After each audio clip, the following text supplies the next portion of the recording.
What's up guys, Stark here. In today's character spotlight we are taking a look at Mata Hari, who is the banner unit, so to speak, for the friend points.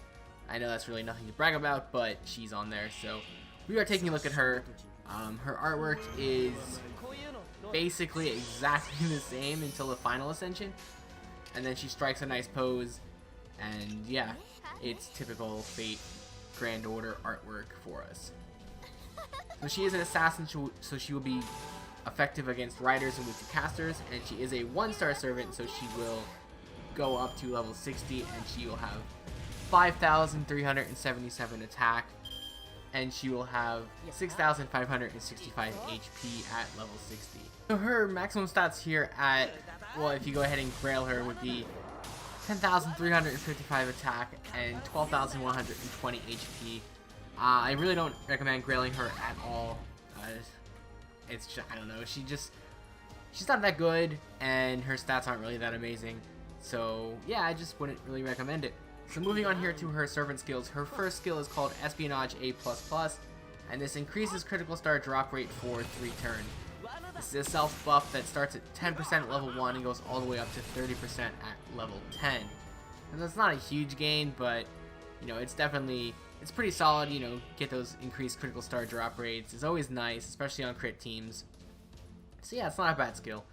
Her second skill is called Pheromone B, which has a low chance to inflict charm on males for 1 turn, and then decreases defense of all enemies for 3 turns. So it is an AoE charm skill and a defense decreasing skill, which is always really nice. The chances are 30% at level 1 and 10%, or sorry, 60% at level 10.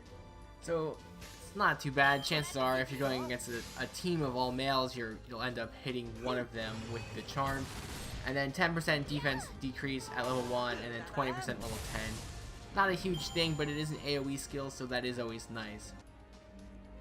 Her final skill is called Double Cross B, which will inflict Skill Seal for 1 turn and decrease their defense for 3 turns for 1 enemy.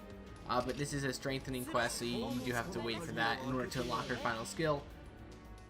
But it'll be a 10% decrease at level 1, and then a 20% decrease at level 20 or level 10. So, you know, it's just like her second skill, so you can add that on top to another enemy to just keep decreasing their defense and make them pretty squishy to hit. It's a pretty solid skill, but again, it's not currently available, so we will have to wait until that comes out before we can go ahead and get that one. So she does not actually have any passive skills or class skills, so we're just going to have to skip that part and move right over to her Ascension Materials. She needs a little, quite a bit, honestly, for a 1-star, so she's going to need feathers for her second Ascension, gears and lanterns for her third Ascension, and lanterns and serpent jewels for her final Ascension, which is quite a lot considering she is a 1-star character. You'd think it was kind of be paced out a little bit more. So, like, the 1-star characters are a lot easier to level up, and then the 5-star characters would be more difficult, but it's basically just whatever they feel like making it. And this is what she has, so moving on here to her skill enhancement materials. It's much of the same. You do need the gears and feathers and jewels, but instead of lanterns, you will need the homunculus babies instead. So, it's kind of a lot actually, if you look at it, because the gears are like her 4th to like level 4 to level 5 and 5 to level 6, which kind of sucks because gears aren't really available at the moment, so you kind of get stopped at that point. So she's probably not really someone you want to go ahead and level up at this point in time. So moving on here to her craft essence, it's going to unlock the worthless jewel craft essence, and while equipped it will increase noble phantasm gain of all allies by 15% while on the field. So this is your generic 15% noble phantasm gain craft essence. Not much else to talk about here, so we are going to move on here to her command cards and her noble phantasm. I think that's probably the first time I've ever said that sentence right since I started making these videos, but she has 3 quick, 1 arts, 1 buster command cards, so you do want to use her ideally in a quick setup or an art setup. Her noble phantasm is also arts, and it has a medium chance to inflict charm on all enemies for 1 turn. It will greatly decrease the attack of all enemies for 1 turn and greatly decrease their defense for 1 turn as well. The attack and defense is on the overcharge though. So this is a kind of iffy noble phantasm.